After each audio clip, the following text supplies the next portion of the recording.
Si vous ne croyez pas aux fantômes ou aux esprits, sachez qu'à la fin de mon récit, vous aurez certainement changé d'avis. Dans la vie, nous avons toujours des choix à faire et, selon vos choix, vous survivrez ou non, même si les conséquences ne se font pas ressentir directement, certaines d'entre elles referont surface des années plus tard. Même les générations suivantes ne seront pas épargnées. Certains appelleront ça le destin ou d'autres l'effet papillon. Tout commença le jour de mes 13 ans, quand ma grand-mère et mon grand-père furent brûlés vifs dans leur maison. À cette époque, je n'avais pas pris toutes les menaces de ma grand-mère au sérieux. Elle m'expliqua qu'une malédiction était sur notre famille, car à l'époque, elle avait terrassé un démon durant un exorcisme, et il avait promis de revenir pour exterminer toute notre famille. La police conclut qu'il s'agissait d'un suicide collectif, et que mes grands-parents avaient recouvert la maison d'essence pour y mettre le feu. Je me rappelle que ma mère avait mis 6 mois pour m'admettre que mes grands-parents étaient décédés. Des années passèrent jusqu'au jour où j'ai retrouvé des anciens écrits de ma grand-mère entreposés dans la cave. Si quelqu'un tombe sur ça, sachez que vous n'êtes pas seul. Durant ma vie, j'ai fait des centaines d'exorcismes. La plupart n'étaient que des esprits coincés dans le corps d'une personne. Ils étaient plus ou moins vicieux, plus ou moins violents. Mais l'un des exorcismes a mal tourné. L'esprit qui possédait cette jeune femme était le mal incarné. Je n'avais jamais vu ça toute ma carrière d'ailleurs. Je m'en suis voulu toute ma vie de la mort de toute sa famille. L'esprit ne s'attaquait pas qu'à la personne possédée. Il se servait de son corps pour tuer toute sa famille. Il était malin, et il savait que son entourage ne se douterait de rien. Les policiers ont classé l'enquête par manque de preuves. Une fois que l'esprit a fini sa quête, il se trouve une nouvelle proie. Pendant l'exorcisme, cet esprit m'a juré que sa prochaine proie, ce serait moi. Je vis avec la peur au ventre tous les jours. Je sais qu'un jour, je ferai du mal aux personnes autour de moi. J'ai prévenu ma fille et mon mari pour qu'ils se préparent au pire, car le jour où cette entité reviendra à notre fin se rapproche. Ma mère m'a toujours dit qu'il ne fallait jamais croire ma grand-mère, car avec l'âge, elle était devenue complètement folle. Le problème, c'est que ma grand-mère n'avait à peine que 37 ans quand elle a écrit cette lettre. J'ai essayé de demander à ma mère des réponses, mais elle ne fut jamais digne de me répondre. Un soir, j'étais devant la télé quand ma mère hurla. J'ai couru jusqu'à sa chambre, et je l'ai vue dans un coin effrayé, en train de prier. Je me suis approché d'elle et j'ai mis ma main sur son épaule pour essayer de la réconforter. Au moment où je mis ma main sur son épaule, elle me regarda et m'expliqua qu'elle avait dû faire une crise de somnambulisme. Elle m'avait fait peur. J'étais à 2 doigts de sortir en courant de la maison. Le plus bizarre, c'est que ma mère n'avait jamais prié de sa vie, et encore moins en étant somnambule. J'ai attendu le lendemain matin pour lui poser des questions. Elle m'a appris que depuis une semaine, elle avait des trous noirs. Elle se réveillait dans des positions absurdes en train de prier le plus souvent. Ça lui est même arrivé de se réveiller dans la cave. Je lui ai conseillé d'aller voir un médecin pour savoir ce qui provoquait ces étranges trous noirs. Elle est revenue me chercher à l'école au soir. Elle était bizarre. Elle ne m'a pas adressé un mot de la route. Pourtant, ce n'était pas faute d'essayer de lancer une conversation. Elle ne me répondait pas. À un moment, sur une route de campagne, près d'un champ, elle se mit à me regarder et à hurler en pleurant. Je vis une nuée de corbeaux, au loin, se rapprocher inexplicablement de nous. Ces oiseaux ont percuté le pare-brise, ce qui fit dévier la voiture sur la route et nous emmena directement dans le champ. Avec la brutalité du choc, nous nous sommes évanouis. Je me suis réveillé quelques heures plus tard avec un mal de tête atroce. Ma mère n'était plus dans la voiture, mais des traces de sang étaient encore visibles sur le siège conducteur. Je suis sorti de la voiture, apeuré, en espérant trouver ma mère, mais tout ce que je vis n'était qu'une étendue de champ à perte de vue. J'ai essayé d'appeler les secours, mais mon téléphone ne captait pas le réseau. J'ai crié de toutes mes forces pour que quelqu'un m'entende. Je suis même monté sur le capot de la voiture pour espérer trouver une lueur de vie ou même une simple allée qui menait à une ville. Aucun son n'était perceptible et aucune route, allée ou maison n'était à proximité. J'étais inquiet pour ma mère et je n'avais nulle part où aller. Je pris mon courage à 2 mains et je suis parti dans la direction opposée de la voiture pour tenter de trouver de l'aide. Après une trentaine de minutes de marche, j'ai trouvé une ferme abandonnée. Je devais dormir pour récupérer de mes blessures et avec un peu de chance, une bande de jeunes pourrait me trouver et me sortir de ce pétrin. Une fois rentré dans cette ferme, j'ai trouvé un coin où il y avait de la paille à terre. Je me suis allongé pour essayer de dormir. Après quelques heures de sommeil, j'ai été réveillé par un bruit assourdissant juste à côté de moi. Je me suis levé, en sursaut, et j'ai regardé tout autour de moi. Il n'y avait rien. J'ai fouillé la ferme pour savoir d'où provenait le bruit. J'ai avancé de pièce en pièce, jusqu'à trouver une tache de sang en face d'une porte. J'ai pris une grande inspiration avant d'ouvrir la porte. Un escalier menait à la cave. Je suis descendu. Une fois en bas, j'ai vu plein de cadavres d'animaux suspendus à des crochets. J'avais l'impression d'être dans l'antre du mal. Qui aurait bien pu faire ça ? J'ai entendu des pas à l'étage supérieur. Je me suis enfui en courant de cette ferme. Je me suis enfoui dans le champ en essayant de trouver une route ou n'importe quel signe de vie. J'étais perdu et je ne savais même pas où était ma mère. Après de longues heures, j'ai enfin réussi à trouver une habitation. J'ai sonné, puis je me suis effondré de fatigue devant la porte. À mon réveil, j'étais dans un lit d'hôpital. Les habitants de la maison m'avaient emmené à l'hôpital, ils étaient juste à côté de mon lit. Je leur ai expliqué que ma mère avait disparu suite à un accident. Ils ont directement appelé la police pour qu'un policier prenne ma déposition à l'hôpital. Après avoir fait ma déposition, mon père est venu me chercher en pleurs. Il me prit dans ses bras et il essayait de me consoler. Une fois rentré à la maison, mon père me posa une question bizarre sur l'accident. « Est-ce que tu as vu des corbeaux ?» Je lui répondis. « Oui, juste avant l'accident, un groupe de corbeaux a foncé sur le pare-brise. » Pourquoi cette question ? Il rétorqua. « Ta grand-mère avait prédit l'accident. Quelque temps avant sa mort, elle faisait toujours le même cauchemar. Pendant celui-ci, elle voyait des corbeaux foncer sur le pare-brise d'une voiture, puis elle voyait un corbeau aux yeux rouges devant un immeuble dans la forêt, avant de se réveiller. Une fois rentré à la maison, j'ai pleuré toutes les larmes de mon corps. Ma mère était introuvable, et nous n'avions aucune piste pour la retrouver. Mais en réfléchissant de longues heures, j'ai repensé aux paroles de mon père. Ma grand-mère, dans son cauchemar, voyait un immeuble dans la forêt. La seule forêt aux alentours était celle qui entourait la ville de Bloodwood. J'ai pris mon sac à dos, une lampe torche, et je suis parti dans la forêt, à la recherche de ce bâtiment. Je n'avais jamais encore été dans cette forêt, mais j'étais déterminé à trouver ma mère. Je suis parti en pleine nuit, pour que mon père ne le sache pas. J'ai pris sa voiture, et je me suis garé devant l'entrée de la forêt. J'ai pris le sentier dans la forêt. Il faisait froid et les bruits des animaux environnants m'effrayaient. J'ai marché pendant plus d'1 heure avant de trouver une église. Cette église avait l'air abandonnée. Je suis rentré à l'intérieur pour vérifier que ce n'était pas le bâtiment dont parlait ma grand-mère. J'ai poussé la porte de l'église et je ne sais pas si ce que j'ai vu était réel, mais je vis plein de personnes sur les bancs en train de me regarder. J'ai à peine eu le temps de cligner des yeux qu'ils n'étaient plus là. Ils avaient disparu.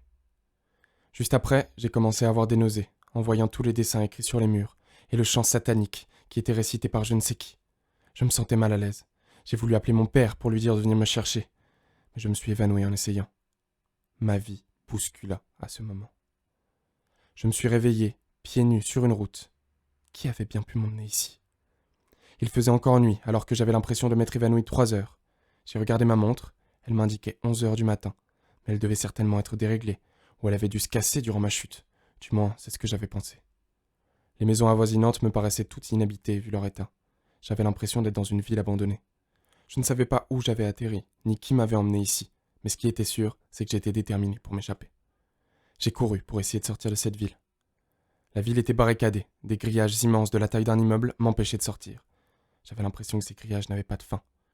J'ai fait le tour de toute la ville en essayant de trouver quelqu'un ou une sortie, mais rien de tout ça n'avait l'air d'exister. J'ai même tenté de creuser un trou avec mes mains tremblantes pour passer en dessous du grillage. Le grillage passait également sous la terre. J'ai compris quelques heures plus tard que je me trouvais dans une cage et qu'il n'y avait aucun moyen de s'enfuir.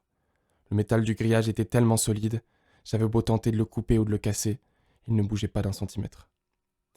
J'ai erré dans cette ville pendant des heures, jusqu'à ce que je voie une lueur flamboyante au loin. Je me suis approché et j'ai vu des silhouettes. Par crainte, j'ai avancé doucement en me cachant. Je vis une énorme silhouette en bois brûlé. En face de celle-ci, il devait y avoir au moins une 50aine de personnes. Mais ces choses n'avaient pas l'air humaines. Ils étaient sombres, on aurait dit des ombres. Ces ombres étaient en train de prier et de réciter une chanson. Après quelques minutes, les ombres se levèrent et ils ont avancé en direction du feu, jusqu'à rentrer complètement dans les flammes. Vous savez, dans la vie, du moins la vôtre, tout est explicable par la science. Du moins, c'est ce que vous pensez. Et quand un événement surnaturel apparaît, tout le monde essaie de se rassurer en essayant de trouver une réponse scientifique à ce qui vient de se produire. L'humanité se voile la face, en croyant que c'est la meilleure solution, alors que tous les problèmes n'ont pas forcément de solution. Si vous auriez vu ces silhouettes, vous comprendriez de quoi je parle. Après cette scène, je me suis directement réfugié dans une maison qui était d'ailleurs ouverte, et j'ai repensé à comment j'avais pu arriver dans cet endroit. Je me rappelais vaguement que sur les murs de l'église, il y était écrit des phrases en latin, et que quelqu'un récitait ces phrases. La seule chose qui pouvait être possible, c'était que j'ai été kidnappé. Dans un recoin de la maison, j'ai trouvé un livre à terre. Je l'ai ouvert pour essayer de trouver des réponses sur cet endroit. Ce livre parlait d'une entité qui a amené les humains dans sa ville maudite pour prendre leur âme, et qu'ils prient pour lui. Ce monstre était une ombre grande, vêtue du noir. Il portait également une faux. Le livre expliquait également que toutes les personnes qui osaient s'opposer à cette divinité seraient jugées et finiraient brûlées dans les flammes du désespoir. Cette entité était connue sous le nom de le Fauchombre. Peut-être que le livre disait vrai et que les personnes que j'ai vues devaient certainement prier pour cette entité. À la fin du livre, quelques phrases écrites à la main étaient lisibles. Ce monde n'est qu'illusion, mais la mort, le Fauchombre, est bien réel. Il peut rentrer en vous pour savoir quels sont vos plus beaux rêves, comme vos plus beaux cauchemars. Il enlèvera en vous toute votre part d'humanité, pour que vous soyez docile et fragile. Vous n'aurez plus d'identité. On vous appellera l'ombre. J'avais enfin compris que je n'étais pas arrivé ici par hasard. Je ne voulais plus m'enfuir de cette ville maudite. Mon but était de retrouver ma mère. J'ai été de maison en maison à la recherche de ma mère, mais je n'ai rien trouvé, jusqu'à ce que j'aperçoive le portillon d'une entrée d'une église, qui me rappelait étrangement l'église de l'autre fois.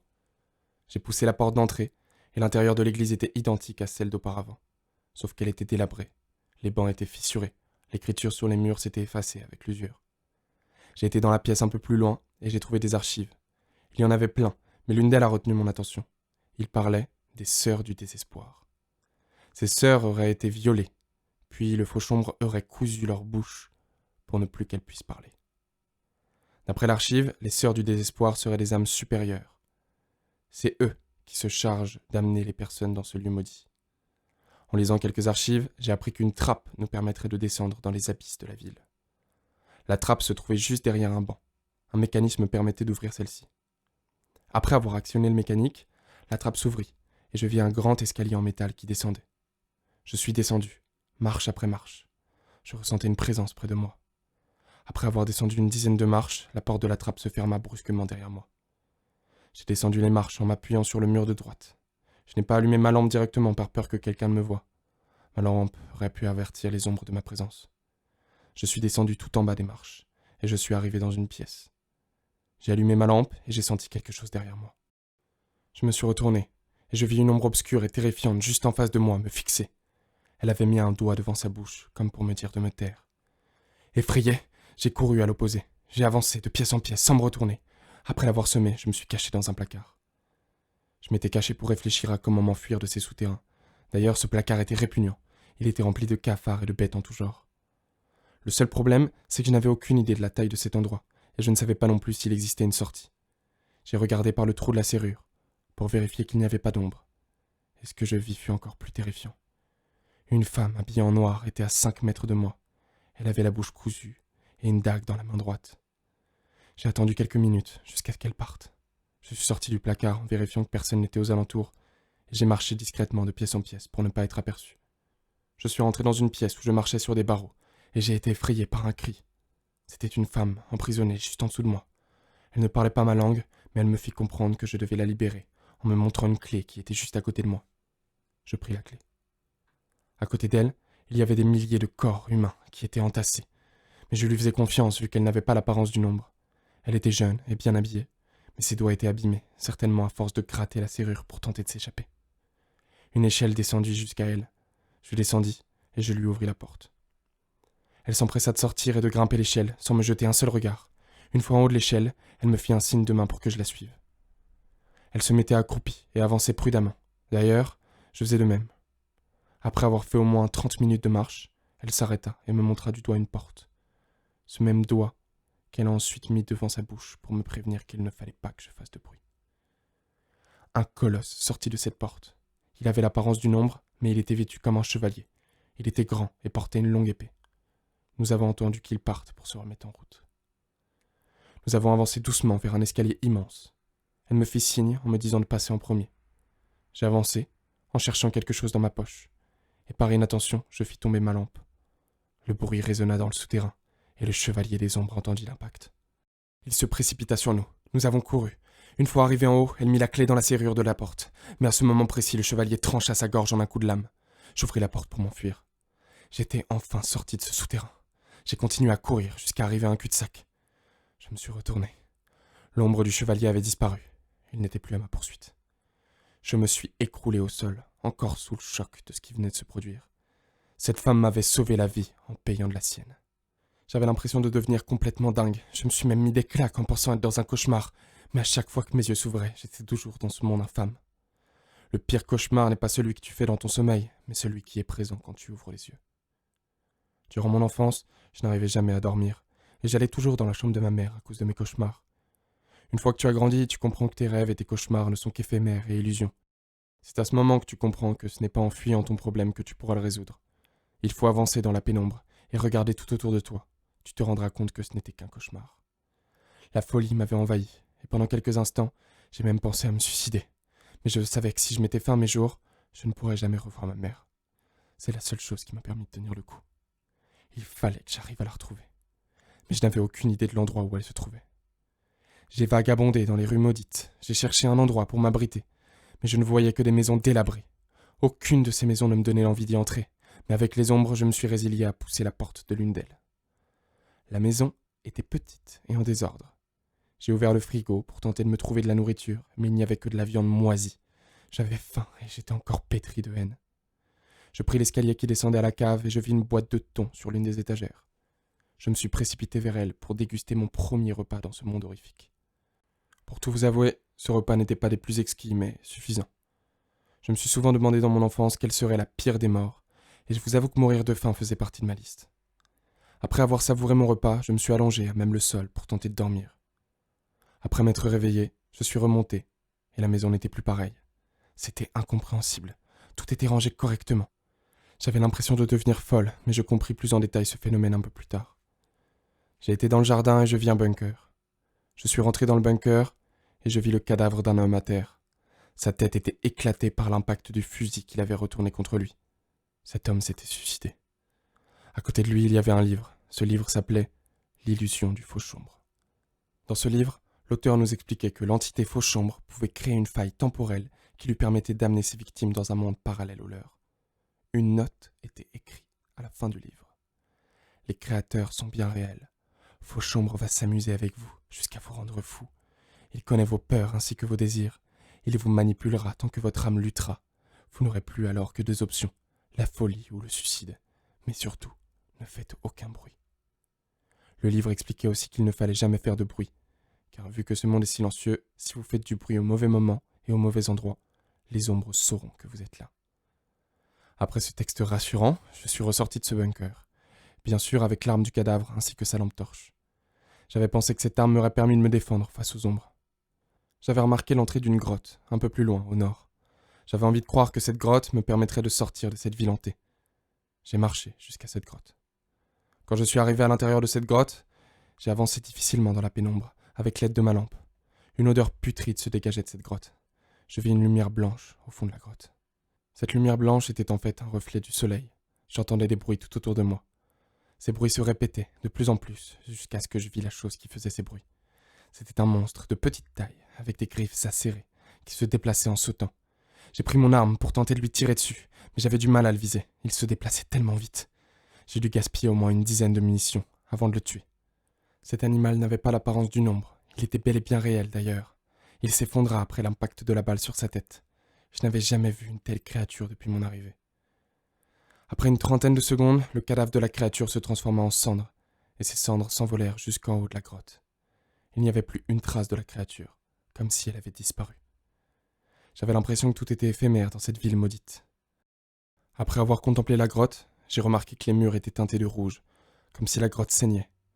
J'ai touché une paroi de la grotte. La paroi paraissait tellement lisse pour une grotte. Je compris que ce n'était pas une grotte quand une main m'attrapa le poignet. Des centaines de mains sortaient de toutes les parois de la grotte. Ceux près de moi essayaient de m'attraper. Je ne pouvais pas attraper mon arme, donc je me suis débattu comme j'ai pu. Ces mains étaient froides et ils avaient de longs ongles. Après m'être débattu, j'ai réussi à me sortir de leur emprise, et j'ai foncé directement vers la sortie de la grotte, mais il n'y avait plus aucune issue. La grotte avait bougé, et des mains sortaient de tout partout. Je n'étais plus que dans une pièce, où des mains venaient du sol, du plafond et sur les murs. J'ai pris mon fusil pour essayer de détruire ces immondices, mais à chaque fois que j'en abattais une, 3 autres revenaient. À bout de force, j'ai fini par me faire attraper par cette vague de mains. Ils m'ont collé à la paroi en appuyant sur mon dos jusqu'à ce que je m'étouffe. Je n'arrivais plus à respirer, et j'ai perdu connaissance. Je me suis réveillé sur une table d'opération. Une ombre était juste à côté de moi. Elle avait un couteau dans la main droite. Elle s'approcha dangereusement de moi. J'ai tenté de me débattre, mais des chaînes me retenaient. Il était impossible pour moi de m'échapper. Il me coupa un bout de peau sur ma main droite. Il prit un fer brûlant et me le mit sur ma main droite.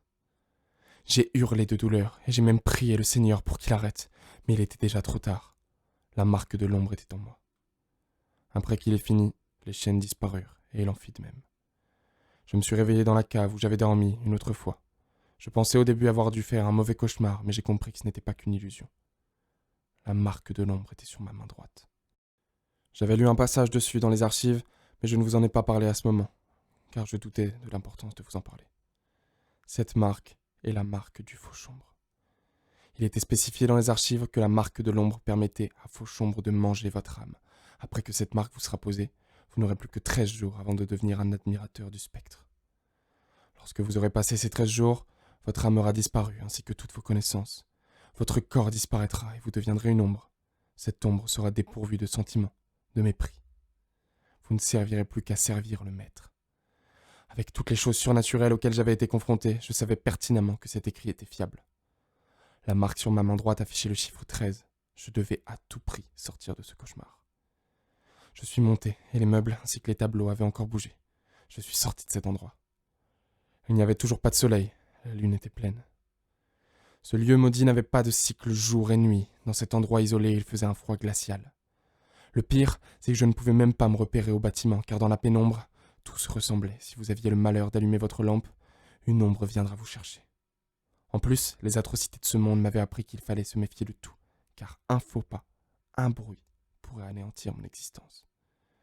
Vous ne comprendrez pas tant que vous n'aurez pas vécu, du moins vu ces ombres. Dans votre vie, c'est vous le prédateur. Mais quand vous deviendrez la proie des ombres, vous paniquerez jusqu'au restant de votre vie. J'ai marché pendant de longues heures dans la même allée, puis j'ai trouvé une grande bâtisse qui avait résisté aux envahisseurs. Je m'y suis abrité.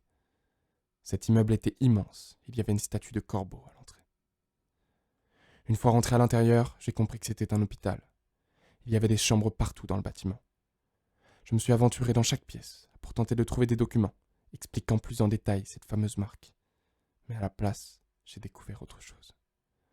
Dans un bloc opératoire, j'ai trouvé un corps, inerte. Ce corps était complètement mutilé. C'était le corps d'une femme. J'avançais, peu à peu, vers son visage. Ce visage était celui de ma mère. J'ai pleuré toutes les larmes de mon corps. Je me suis assis auprès d'elle et je lui ai parlé. Ma mère était décédée, mais le fait de lui parler me faisait du bien. Son enveloppe corporelle était complètement déchiquetée. Elle avait dû souffrir avant sa mort. Les entailles étaient grandes. C'était certainement l'œuvre de la faux. Maintenant, je ne voulais plus sortir de ce cauchemar. Je voulais le combattre. J'avais perdu la personne la plus chère à mes yeux. La vengeance était mon seul objectif. Le Fauchombre avait beau être une entité, je savais comment je pourrais le détruire. Je devais combattre le mal par le mal. J'avais ma petite idée pour tous les envoyer en enfer. Je devais les brûler. Ma mère avait également subi une trépanation avant son décès, vu le trou sur son crâne. J'ai été dans sa poche pour prendre son briquet. Mon âme était déjà sombre, je n'avais plus rien à perdre. J'ai tenté de sortir de l'hôpital pour me diriger vers un garage que j'avais aperçu près de l'hôpital. Avant de sortir de l'hôpital, j'ai vu quelque chose à travers la fenêtre. Des centaines d'ombres traversaient l'allée. Il y en avait qui passaient juste à côté de la fenêtre. Je ne devais pas me faire repérer. En reculant de la fenêtre, j'ai tapé contre un jouet à terre. Ce jouet s'est activé et a commencé à diffuser une musique. Les ombres se sont approchées de la fenêtre et ils m'ont vu. Ils ont ouvert la porte et m'ont poursuivi. Ils couraient trop vite et je n'arrivais pas à les semer.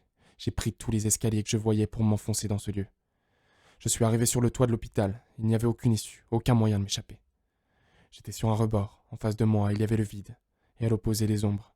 J'ai tenté ma dernière option. J'ai sauté du toit de l'hôpital. Avec l'adrénaline, je me suis évanoui durant ma chute. Je me suis réveillé pendant que 2 ombres me traînaient. Je n'avais plus la force de me débattre et mes jambes étaient ensanglantées. Je n'avais plus qu'à prier le Créateur de la terre et des cieux. Ils m'ont amené à une rivière où une ombre m'attendait. Il portait une cagoule, mais son physique et sa démarche me faisaient penser qu'il s'agissait d'un vieillard. Les ombres qui m'ont traîné m'ont déposé sur cette barque. L'ombre cagoulée s'est mise à ramer, et tout d'un coup, je vis le malheur. Des âmes priaient sur le bord de la rivière. Le désespoir de ces créatures pouvait se lire dans leurs yeux. L'eau dans laquelle nous naviguions était rouge. J'allais certainement finir dans le même état qu'eux. Je repensais à tous les bons moments passés avec ma famille, ainsi que mes amis. Je me demandais même si quelqu'un du monde extérieur trouverait mon corps un jour. Les meilleurs moments passent vite, et c'est dans les pires circonstances que nous nous rappelons, et nous prions. J'écris ce message de ma plume, pour que vous ne fassiez jamais les mêmes erreurs que moi. Je me demandais pourquoi j'avais été amené ici. Pourquoi ils ne m'avaient pas tué de leurs propres mains? Quel sort me réservaient-ils? Toutes ces questions résonnaient dans ma tête, à tel point que je ne sentais même plus la douleur provenant de mes jambes. Il s'arrêta devant un chemin sombre et étroit. 2 ombres m'ont prise, et m'ont amené dans une cellule. J'étais dans le royaume des ombres. Les ombres avaient l'air d'avoir un système hiérarchique. Ils ne parlaient pas entre eux, mais chacun savait ce qu'il devait faire. Je suis arrivé à la conclusion que ces ombres étaient contrôlées par quelqu'un d'autre, certainement le Fauchombre. Juste en face de ma cellule, il y avait un escalier en marbre. En haut de celui-ci, plein de têtes décapitées étaient apparentes.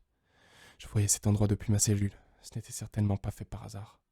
J'avais faim. Mes jambes étaient broyées et j'étais fatigué. Mais il était impossible de m'endormir dans les entrailles de la bête. La peur envahissait chaque parcelle de mon corps. Après quelques heures, une ombre est venue me chercher. J'avais les mains tremblantes et le teint pâle. Il m'a emmené devant un spectre avec une grande hache. Cette hache était teintée de sang frais, tellement frais qu'il dégoulinait encore. Ils m'ont attaché et mis à genoux, la tête sur un présentoir. J'ai compris ce qui allait arriver. Le bourreau leva sa hache tranchante et me trancha la gorge. Je me suis réveillé en sursaut. J'étais dans la forêt. Tout ce qui s'était passé n'était qu'un cauchemar, mais j'ai vite compris que ce n'était pas fini quand je vis la marque de l'ombre sur ma main, ainsi que mes blessures. Ma peau portait la marque des ténèbres. J'étais devenu une ombre. Je suis devenu une âme putride qui vagabonde dans la forêt maudite. Mes lèvres sont cousues et je n'ai plus que cet écrit pour continuer d'exister. Je suis devenu un instrument du mal. Je sens la folie m'envahir. À chaque seconde qui passe, je perds de plus en plus le contrôle. J'entends des phrases dans ma tête, je ne pourrai plus tenir très longtemps. Je préfère me donner la mort plutôt qu'assouvir le mal. J'ai écrit tout ce qui s'était passé. Si quelqu'un trouve ce livre un jour, utilise mes connaissances pour t'échapper de cet endroit maudit, et surtout ne fais aucun bruit. Dites à ma famille que je l'aime. Tout ce qui est écrit n'est pas le fruit de mon imagination, mais bien la réalité. Arrêtez d'être ignorant. Le cauchemar n'est pas une illusion. J'ai retrouvé ce livre en me promenant dans la forêt, et je suis parti chez un bibliothécaire pour apprendre le nom de l'auteur. Mais le problème, c'est que cet ouvrage n'existait dans aucun registre.